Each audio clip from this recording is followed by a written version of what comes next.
할렐루야. 아멘. 예, 오늘 이 자리에 참석하신 여러분, 가정하고 계신 모든 일들 가운데, 온라인으로 함께 하시는 모든 분들 가운데, 그 가정 가운데 하나님의 도우심과 또 보호하심의 손길이 함께 하시기를 주의 이름으로 축원합니다. 참 믿어지지 않을 만큼 오늘이 12월 마지막 주일이라는 거, 여러분 다시 생각해 보면 정말 너무 놀랍지 않으십니까? 어떻게 벌써 2020년 한 해가 이렇게 빨리 지나갔습니다. 한 해의 마지막을 보내면서 아마 주님께서 이런 말씀 해주실 것 같습니다. 네가 감당하기 어려운 짐을 지면서도 잘 견디어 왔구나. 그리고 하나님을 잃지 않고 끝까지 따라온 것에 대해서 참 고맙다라고 말씀해 주실 것 같습니다. 그리고 이렇게 끝까지 잘 지켜주신 여러분들을 향해서 대견하다고 또 자랑스럽다고 말씀해 주실 것 같습니다. 하나님께서는 우리를 향해서 항상 이렇게 선한 마음, 또 좋은 마음들을 갖고 계시는 분이십니다. 그리고 또한 하나님께서는 우리를 위해 놀라운 일들을 준비하고 계십니다. 여기 사도행전 10장에 나와 있는 이 일들은 바로 하나님이 준비하신 선물에 관한 이야기입니다. 이방인인 고넬료, 그는 여기 이달리아라고 나와 있는 이탈리아, 즉 로마 군대의 100명을 다스리는 백부장, 즉 이방인이었었습니다. 그 백부장을 향해서 그는 하나님을 경외하는 사람이었고, 그리고 하나님 앞에 기도했으며, 그리고 하나님의 뜻에 따라서 구제하기에 힘썼던 사람이었습니다. 그 이방인에게 하나님은 선물을 준비하셨습니다. 그리고 그 선물은 베드로를 통해서 전달하시게 될 것인데, 그것은 바로 가장 좋은 선물, 예수님께서 아버지가 아들에게 줄 거라고 하셨던 그 좋은 선물, 바로 성령 하나님, 성령님을 선물로 주시기 위해서 하나님은 준비하고 계셨습니다. 그래서요, 하나님께서는 고넬료에게 기도할 때 하나님께서 직접 말씀하여 주셨고, 베드로를 찾으라 말씀해 주셨고, 또 역시 오늘 함께 본문을 읽었던 것처럼 베드로가 기도하러 지붕에 올라갔을 때 제6시더라라고 기록되어 있습니다.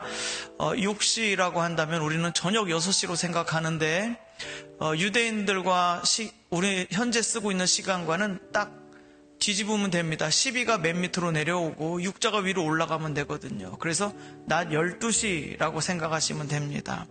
그래서 서로 이 고넬료는 전날 오후 3시에 기도를 했고, 그리고 이 베드로는 그 다음날 낮 12시에 하나님 앞에 기도했습니다. 신실한 유대인들은 아침 9시, 낮 12시, 오후 3시 이렇게 기도를 매일 3번씩 하나님 앞에 올려드렸습니다. 그러므로 우리가 여기서 깨달을 수 있는 것은, 하나님께서는 기도하는 사람들을 통해서 그 기도 가운데 말씀하여 주시고 이상과 환상을 보여주시며 하나님의 일들을 이루어 가신다는 것입니다. 그러므로 우리에게 있어서 기도는 생명줄과 같은 것이고, 그리고 하나님과 우리가 연결되어 있는 아주 중요한 통로이며, 그것은 세상에서 가장 귀중하고 소중한 것입니다. 이렇게 기도하는 가운데 하나님께서는 일을 행해 나가고 계십니다. 여기 오늘 이렇게 보시니까, 그가 시장하여 먹고자 하매 10절에 사람들이 준비할 때에 황홀한 중에, 즉 밥 먹을 시간이 다 돼서 배가 고팠습니다. 그런데 그때 그 시간에 기도를 하고 있었습니다. 그때 하나님께서 황홀한 중에 어떤 것을 보여주셨다는 것이죠. 그래서 하나님께서 우리 삶 가운데 개입하시는 통로가 바로 이 기도를 통해서 개입하여 주십니다. 때로는 직접 음성을 들려주시는 것 때도 있고요, 그리고 이 베드로와 같이 이미지를 떠오르게 하셔서 어떤 영상, 이 환상들을 보게 하시고 그것에 대해서 의미들을 말씀해 주십니다. 그래서 하나님께서 우리에게 어떤 말씀해 주신다, 음성을 듣는다라고 하는 것은 이렇게 성경에 나와 있는 것처럼 직접 가르쳐 주실 때도 있고요, 또 마음에 떠오르게 하실 때가 있습니다. 그래서 하나님께서 말씀하셨습니다 라고 할 때는 우리 마음 가운데 하나님이 그런 강한 인상들을 주셨다, 그런 것들을 생각나게 하셨다, 그런 것들을 떠오르게 하셨습니다 라고 하면서 이렇게 나누게 되는 것이죠. 이렇게 나눌 때 우리는 그 하나님이 들려주신 그 음성이 정말 맞는지 두 가지로 확인해 볼 수 있습니다. 그 음성은 가장 첫 번째 성경을 통해서 확인할 수 있고요, 가장 중요한 통로입니다. 그리고 두 번째로는 그것이 실제로 되어야 그것이 하나님의 것입니다. 그러므로 마음에 어떤 소원이 강하게 일어날 때 그것이 하나님이 주신 것인지 아니면 원수가 준 것인지 구별해야 되는데, 그때 그 구별하는 방법은 어렵다면 어렵지만 쉽게 생각하면 굉장히 쉽게 볼 수 있습니다. 무엇이냐면 우리 마음 가운데 평안함과 그리고 평강이 가득 채워지며 그 안에 기쁨이 이렇게 일어나올 때, 솟아날 때, 그때는 하나님이 주신 것이 거의 맞습니다. 그런데 원수가 주는 경우는 무엇이냐? 우리 마음을 조급하게 하고 급박하게 하고 몰아갑니다. 그래서 일을 그르치거나 미처 보지 못하게 해서 그 일들이 잘못되도록 이렇게 만들어가죠. 그래서 하나님께서 우리에게 어떤 마음을 주셨을 때 그것이 하나님의 것인가 확인하는 것은 첫 번째, 마음에 평강이 있는가, 그리고 그 말씀에 순종했을 때 막상 그 말씀에 순종해서 딱 행동을 하고 나면 알게 됩니다. 아, 이거 정말 주님이 하신 일이구나, 이렇게 알게 되는 것이죠. 예. 그리고 또 한 가지, 그 음성을 들려주실 때와 또 이렇게 기도할 때 하나님께서 어떤 환상, 이런 영상, 이미지들 같은 것들을 보여주실 때가 있습니다. 여기 베드로 사도는 큰 보자기 같은 한 그릇이 이렇게 내려왔다라고 보고 있습니다. 이렇게 이미지들을 하나님이 보여주실 수 있어요. 그런데 여러분 꼭 한 가지 주의하셔야 될 것은, 기도하는 가운데 어떤 그 이미지들이 보였다고 해서 내가 누구를 놓고 이렇게 기도하고 있었는데 이런 이미지가 보였다라고 해서 곧장 전화하시면 될까요? 안 될까요? 아니 됩니다. 바로 전화하시면 안 됩니다. 예, 그렇게 하시면 안 되고, 그 이미지를 보여주신, 이런 그림들을 보여주신 것이 왜 보여주셨는지, 그 의미가 무엇인지 하나님께 한번 다시 여쭤봐야 됩니다. 주님, 이것 무엇을 보여주신 것입니까? 이게 무슨 뜻입니까? 이 그릇은 무슨 뜻입니까? 라고 질문 드리고 다시 마음에 주시는 것을 받아서 그 다음 또 전화하면 될까요? 안 될까요? 안 됩니다. 전화하면 안 돼요. 그러지 마시고 그것을 놓고 꾸준히 기도하십시오. 꾸준히 그 마음을 주셔서도 계속 마음에 품고, 그것을 품고 그 상대방을 위해서 계속 기도하다 보면 그 기도의 역사가 나타나고 그 상대방이 전화를 하게 됩니다. 그래서 먼저 전화하지 마십시오, 가능하면. 그리고 그것은 하나님이 보여주시는 이유는 그 영혼을 도와주고 세워주기 위해서 보여주시는 것입니다. 하나님은 선을 이루어 가십니다. 그래서 그 영혼을 위해 보이지 않는 중보자들이 많이 이렇게 기도하게 하시는 거예요. 그 하나님의 일을 이루기 위해서. 그래서 우리가 이렇게 육신의 눈으로 볼 때는 다 떨어져 있는 것 같지만요, 아닙니다. 하나님의 영으로 보았을 때는 다 연결되어 있거든요. 우리가 다 그렇게 아주 긴밀하게 연결되어 있습니다.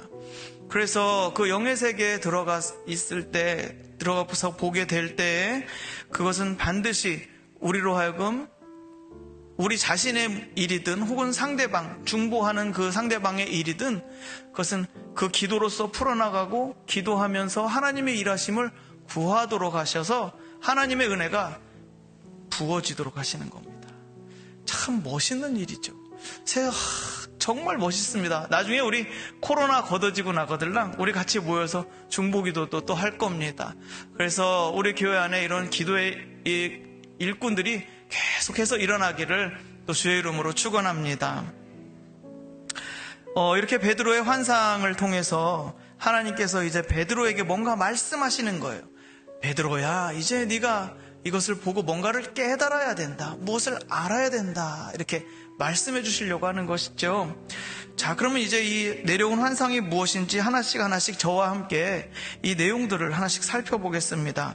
11절 말씀을 우리 같이 한번 읽어보도록 하겠습니다. 하늘이 열리며 한 그릇이 내려오는 것을 보니 큰 보자기 같고 내 귀를 메어 땅에 들이웠더라. 아멘. 자, 하늘이 열렸고 한 그릇이 내려왔는데 내 귀가 메어져서 내려왔다라고 합니다. 네모나게 큰 그릇, 보자기 같은 것이 네 개의 이 끝에가 묶여 있었다라는 것이죠. 이렇게 본다면 우리는 상상할 수 있습니다. 이것이 어떤 뜻인가 한다면 그 안에 짐승들이 있었고 각종 동물들이 있었다고 한다는 것은 우리가 하나님께서 처음에 하늘이 열리고 하나님이 창조하시는 사건, 창세기 1장의 사건들을 우리는 떠올릴 수 있습니다. 하늘문이 열리고 이 땅 가운데 이 네 개의 귀퉁이 네모라는 것은 온 세상, 이 땅을 의미하는, 땅과 세상을 의미하는 것입니다. 그래서 하나님이 창조하셨던 때를 떠오르게 하십니다. 하나님이 처음에 창조하셨을 때 하늘이 열리고 하늘에서 땅으로 하나님의 모든 뜻이 이루어져서 이 땅의 것들이 만들어졌습니다. 그리고 처음 만들어졌을 때 그 상태는 어땠겠습니까, 여러분? 에덴 동산에서 하나님께서 처음에 만드셨을 때 하늘과 땅이 이렇게 하늘의 하나님의 뜻이 땅에 그대로 이루어졌기 때문에 그 땅의 것이 하늘을 그대로 반영하면서 하늘과 땅이 그대로 같이 있었습니다. 그래서 아담과 하와는 에덴 동산을 거닌다라고 할 때 그 거닐다라는 뜻은 하늘과 땅을 동시에 걸어간다 이겁니다. 동시에 참여하며 동시에 그 안에 거하는 겁니다. 즉 다시 말씀드리면 하늘의 거룩함, 하나님의 거룩함이 이 땅의 그대로 거룩함 안에서 그대로 온전함과 완전함과 거룩함 안에서 이 땅이 창조되고 그 땅의 모든 것들이 있었다 이겁니다. 우리의 삶 자체, 우리의 삶과 우리의 무대 전체가 다 거룩하고 정결했으며 하나님의 임재 가운데 하늘과 땅이 연결되어 있었다, 하나였었다, 이것을 의미합니다. 자, 그럼 이렇게 출발을 했어요. 그런데 그 안에 무엇이 있었는지 12절 말씀 같이 한번 읽어보겠습니다. 그 안에는 땅에 있는 각종 네 발 가진 짐승과 기는 것과 공중에 나는 것들이 있더라. 예, 그렇습니다. 여기 나와 있는 말씀은 우리가 볼 때는 그냥 짐승과 기는 것과 공중에 나는 것들이 있었다라고 합니다. 그래요. 처음에 거룩한 피조물로 창조되었지만 그러나 이것들을 바라보는 베드로의 시선은 어떠냐? 우리가 생각했던 것과 다릅니다. 베드로의 시선은 여기 보시게 되면 베드로는 지금 유대인으로서 어떤 입장을 가지고 있습니다. 그래서 하나님께서 소리가 있어서 베드로야, 네 앞에 있는 짐승들을 잡아서 먹으라 라고 말씀하셨습니다. 그런데 베드로는 안 됩니다. 절대 그럴 수 없습니다. 저는 지금까지 먹지도 않았고 앞으로도 안 먹고요, 못 먹습니다, 이렇게 말을 해요. 이렇게 보았을 때 지금 하나님께서 먹으라 라고 말씀하셨는데 베드로는 절대 먹을 수 없다고 하는 거예요.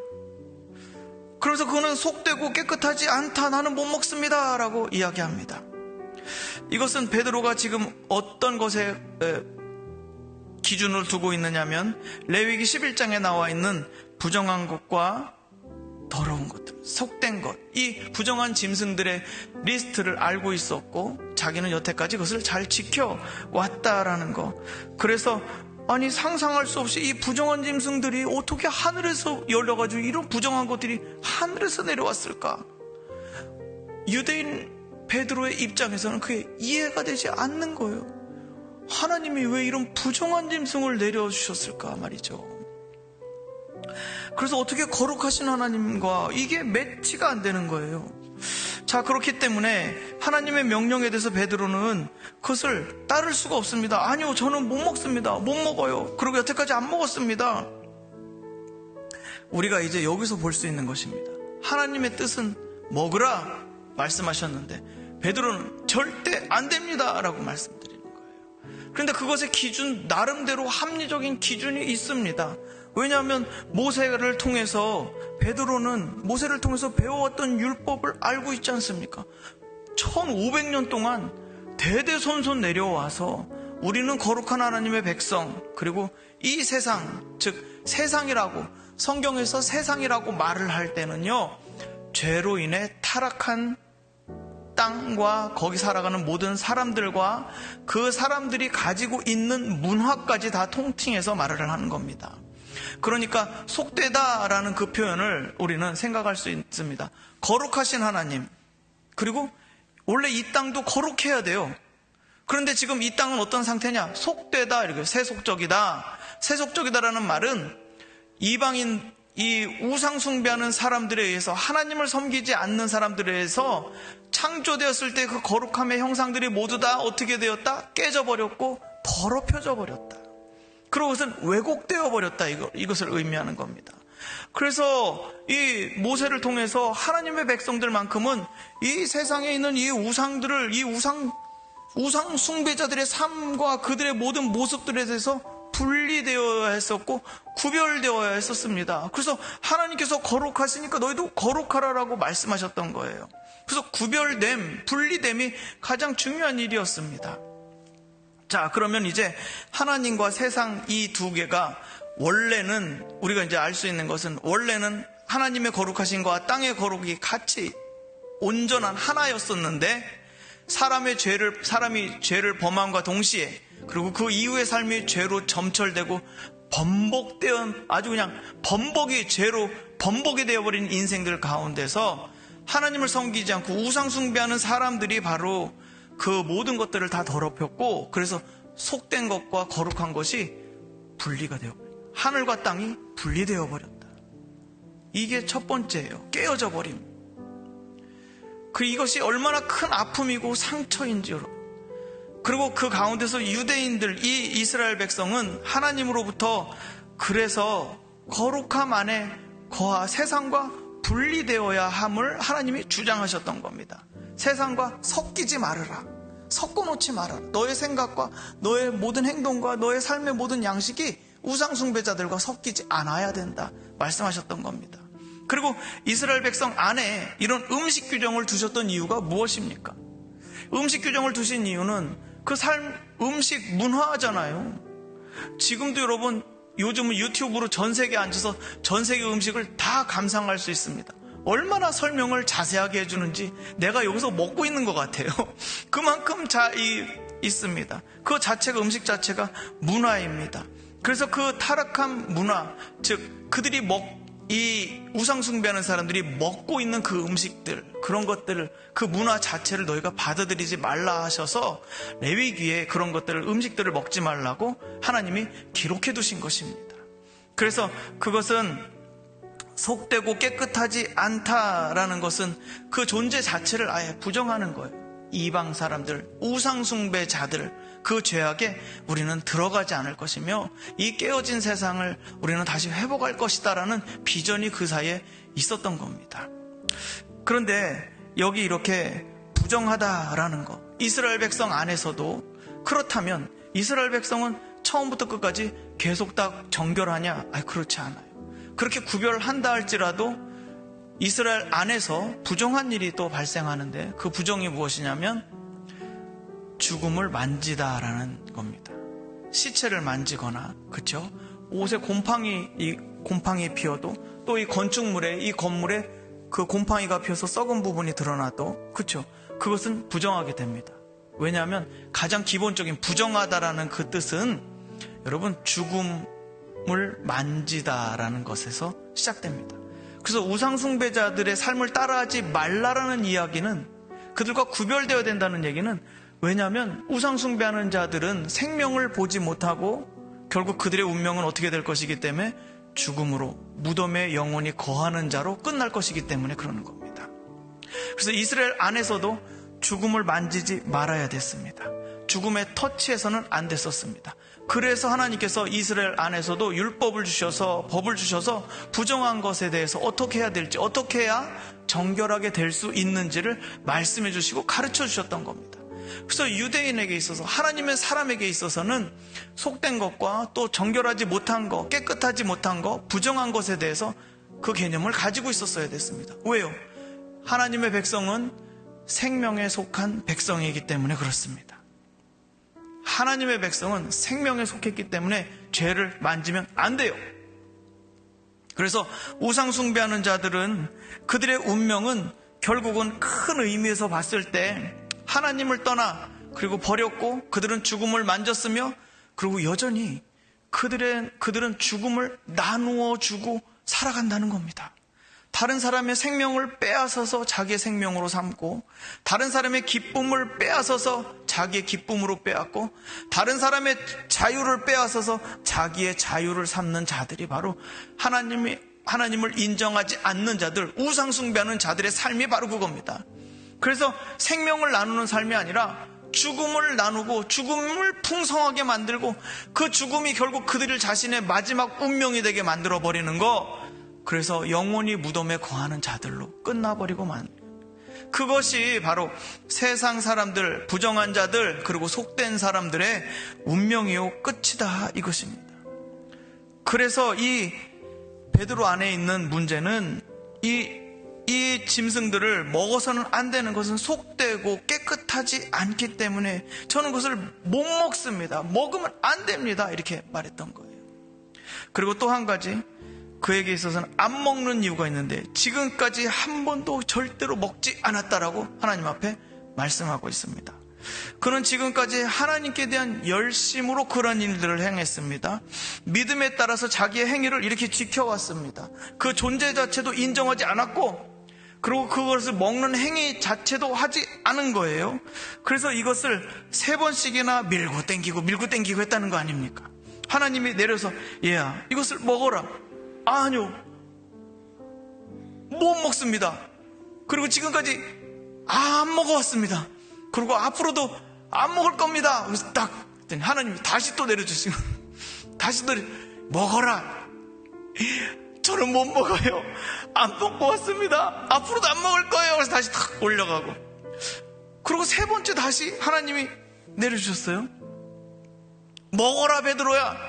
아니요, 저는 못 먹어요. 안 먹습니다. 못 먹어. 지금까지 안 먹었고 앞으로도 안 먹을 겁니다. 그래서 올라갔습니다.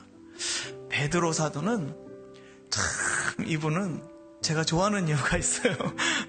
이분의 고집이 우리로 하여금 깨닫게 해줘요. 그래서 베드로는 3-4번에 참 많이 걸려있는 것 같습니다. 닭이 울 때 네가 나를 3번 부인하리라. 그때 인생 무너졌잖아요. 완전히 바닥으로 깔아졌잖아요.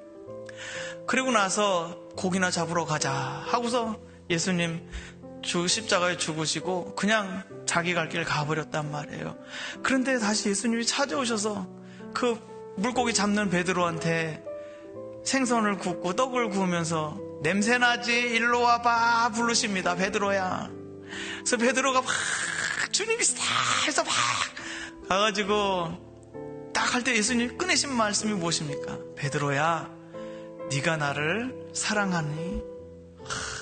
참 기가 막힌 질문이죠. 네가 나를 사랑하느냐? 정말 멋진 질문. 근데 그거를 예수님이 3-4번 질문하십니다. 3번 부인한 것에 대해서 3번 또 질문하시는 거예요. 그래서 베드로는 우리 안에 있는 고집, 또 우리 안에 자기 생각으로 이렇게 단단하게 묶어져 있는 견고한 이 생각에 견고한 진들 있잖아요.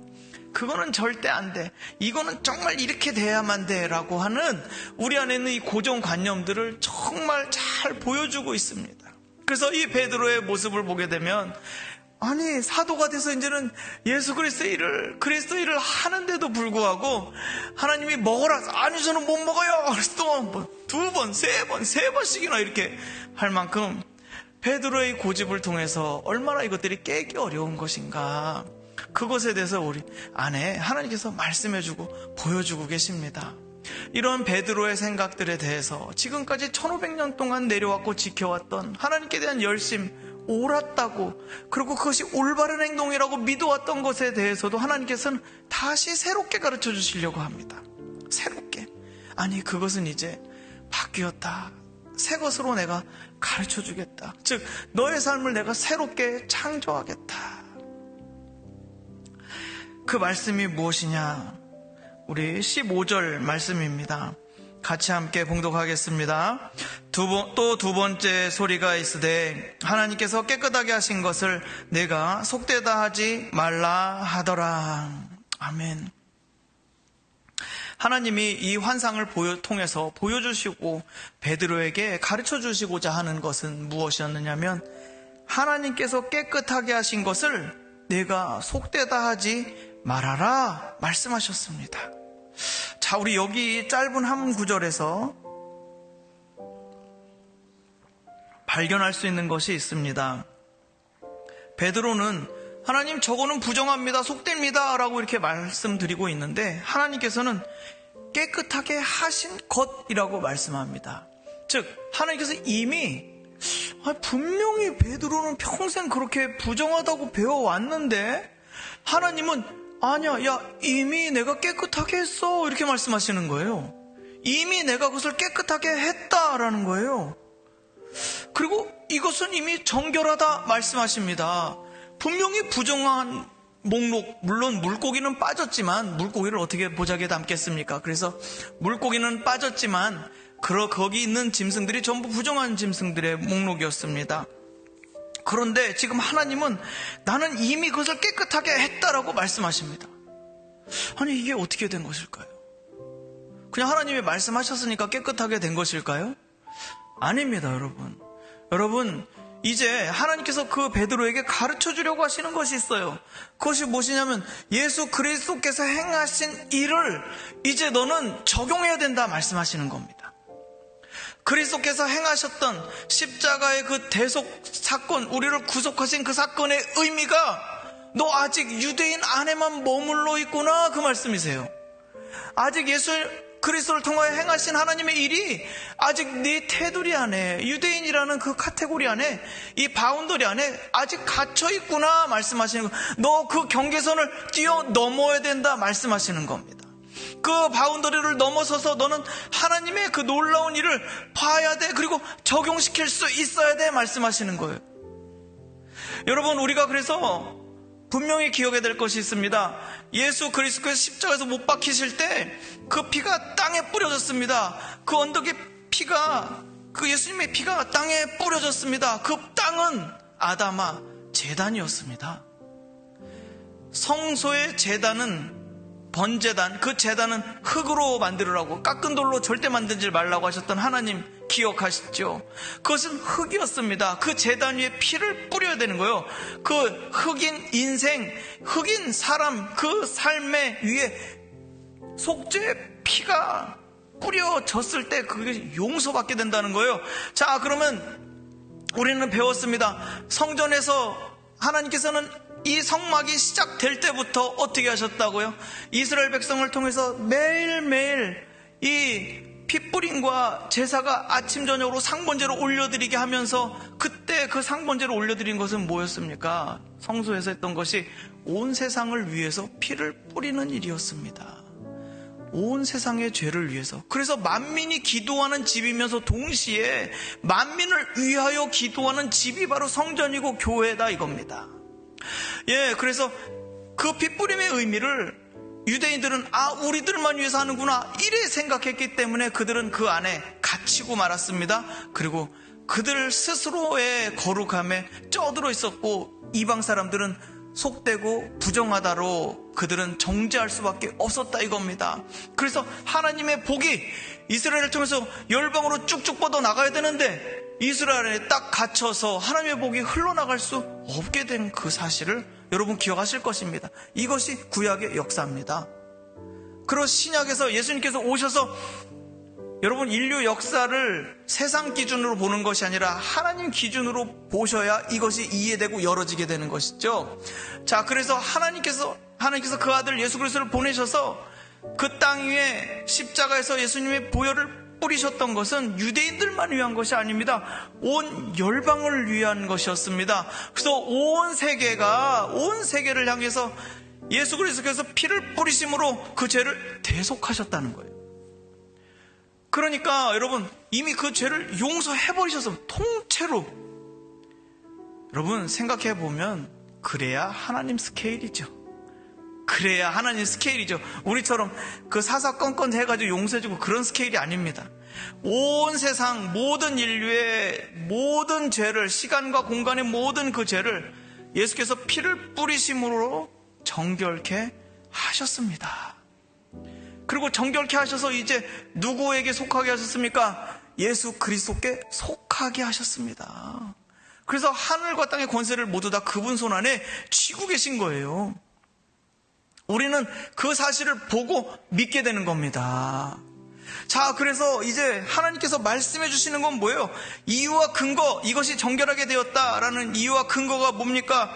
하나님의 아들 예수 그리스도께서 십자가 사역을 통해서 그의 피를 뿌리심으로 그 모든 죄를 대신 속하였다. 그 죄의 값을 갚아주셨고 영원히 깨끗하게 하셨다라는 하나님의 일을 선포하시고, 그것을 통해서 하나님은 만물을 어떻게 하셨습니까? 새롭게 하셨습니다. 새롭게. 그래서 우리는 그리스도 안에 들어올 때 그리스도를 통하여, 여러분, 우리가 이 믿음이 얼마나 큰 일을 지금 말씀하고 있는지 모릅니다. 하나님께서 온 세상을 새롭게, 그리스도를 통해서 새롭게 창조하신 겁니다. 그래서 그것을 재창조라고 합니다. 다시 새롭게 하신 것. 그래서 그리스도를 통해서 이 세상을 새롭게 하셨기 때문에 죽음에 속해 있는 모든 것들을 다 소멸시키시고 터닝 포인트, 완전히 다 바뀌어지는, 그래서 세상과 모든 인류를 그리스도께 속하게 하셨습니다. 그러므로 하나님은 이제 말씀하실 수 있는 겁니다. 얘야, 이거는 이미 깨끗하다. 이미 깨끗하다. 하나님께서 깨끗하게 하셨다. 과거형으로 말씀하실 수 있는 겁니다. 그런데 여전히 베드로는 어때요? 그리스도를 믿고 예수님을 알고 그의 사도고 수제자였는데 아직 그는 그것에 대해서 눈뜨지 못하고 있었다는 거. 아직 그는 그것을 마음속에 적용하지 못하고 있었다는 거. 그리고 수많은 유대인들, 예수 그리스도를 믿었던 수많은 유대인들 마찬가지로 자기 안에 영역에 갇혀서 그 사실을 이방인들을 향해서 하나님의 은혜를 선포할 수 있는 어떤 그런 것들이 하나도 없었다라는 거예요. 그래서 하나님께서는 이 환상을 황홀한 중에 이 환상을 보여주셨던 것은, 즉 우리의 이 작은 그릇들을 넘어서도록 해주시는 거예요. 이끌어주시는 거예요. 환상을 보여주셔서 베드로에게, 얘야, 이제 온 세상이 구주 그리스도를 통해서 정결하고 거룩하고 깨끗하게 되었단다. 하늘과 땅이 다시 연결이 되었어. 이제 이 땅을 거룩하게 하나님이 다시 재창조하셨다. 하늘과 땅이 이제 다시는 분리되지 않을 것이다 말씀하시는 거예요. 이것을 통해서 지금 베드로에게 깨닫고 알 수 있도록 하나님이 이 환상을 보여주시는 것입니다. 그 작은 그릇으로 유대인 아니면 나머지는 다 이방 것들, 이방인들, 지옥의 불쏘시개로 쓸 것들, 저런 잡것들 했던 그 모든 것들이, 그 경계선이 무너지어 버리게 하는, 우리를 더 큰 사람으로 만들어 주시는 것입니다. 복음은 우리를 더 큰 사람으로 만들어줍니다. 작은 나 안에 갇혀가지고 이리 쿵 저리 쿵, 저리 들이받고 이리 들이받고 혼자 우울해지고 혼자 무너지고 혼자 깨지고, 그런 작은 그릇 안에서 하나님께서는 우리를 일깨워 주십니다. 아니다, 온 세상을 위해서 행한 나의 일들을 보아라. 그리고 이것이 예수 그리스도의 이름을 통해서 온 땅에 선포된 것을 네가 보아라. 그리고 이 땅에 이제 더 이상 속되고 더러운, 깨끗하지 않은 것이 이제 없다 말씀하시는 겁니다. 하나님께서 선포하시고, 그러므로 이제 너가 해야 될 일을 말씀해 주시는 겁니다. 내가 새롭게 했기 때문에 너가 해야 될 일은 이제 네가 속되다 하지 말라 말씀하시는 겁니다. 이제 너의 그 작았던 기준으로, 너의 그 작은 삶으로 하나님의 일을 막지 말라 말씀하시는 거예요. 여러분, 그래서 믿음은 이렇게 놀라운 것입니다. 온 세상을 향한 하나님의 뜻과 그 계획들을 바라보면서 거기에 동참하게 하는 겁니다. 우리의 작은 나를 벗어나서, 이 작은 바운더리들을 벗어나서 하나님의 놀라운 일에 우리를 뛰어들어가게 하시고, 거기서 그 모든 영광을 같이 누리게 하시려는 하나님의 계획이, 또 그분의 손잡아서 이끌어 주시는 것이 성경에 이렇게 기록되어 있는 거예요. 그래서 환상을 보여주시고 이런 하나님께서 말씀하실 때는 바로 하나님이 행하신 일들을, 우리 삶을 새롭게 하셨고, 우리의 모든 경계선을 넘어서서 하나님의 복이 계속해서 뻗어나갈 수 있도록 하기 위해서 하나님은 이러한 것들을 행하시는 줄로 믿습니다. 자, 이렇게 돼서 하나님은 이제 16절 말씀입니다. 우리 같이 함께 읽어보겠습니다. 이런 일이 3번 있은 후 그 그릇이 곧 하늘로 올려져 가니라. 아멘. 자, 그럼 이게 어떻게 된 것이냐? 하나님께서 첫 번째 말씀이 베드로야 일어나서 잡아 먹어라 말씀하셨고, 두 번째 말씀이 하나님께서 깨끗하게 하신 것을 네가 속되다 하지 말라 말씀하셨어요. 그렇게 하고서 그 그릇이 하늘로 올라갔습니다. 다시 내려왔죠. 두 번째 또 내려와서 베드로야 먹으라. 아니 저 못합니다. 아니 두 번째 말씀, 하나님께서 깨끗하게 하신 것을 내가 속되다 하지 말라 말씀하셨어요. 올라갔습니다. 다시 또 내려왔습니다. 베드로야 먹어라. 아니요 저는 못 먹습니다. 안 먹습니다. 지금까지 안 먹어왔습니다. 앞으로도 절대로 안 먹을 겁니다. 세 번까지 그랬을 때도 하나님은 아니야, 하나님께서 깨끗하게 하신 것을 네가 속되다 하지 말아라 말씀하시고 올라갔습니다.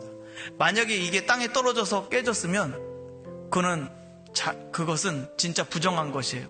그런데 이것이 다시 하늘로 들려 올라져 갔습니다. 그것은 무엇이냐면 하나님께서 거룩하게 하셔서 정결하게 하셨기 때문에 하나님이 받으시는 것이 되었다라는 것을 세 번씩이나 베드로 앞에서 보여주시는 것입니다. 하나님께서 받으셨다. 여러분, 이것을 우리 어떻게 적용하겠습니까? 우리 자신이 그리스도 안에서 하나님께 받으신 바 되었다라는 사실을 여러분 적용하고 계십니까?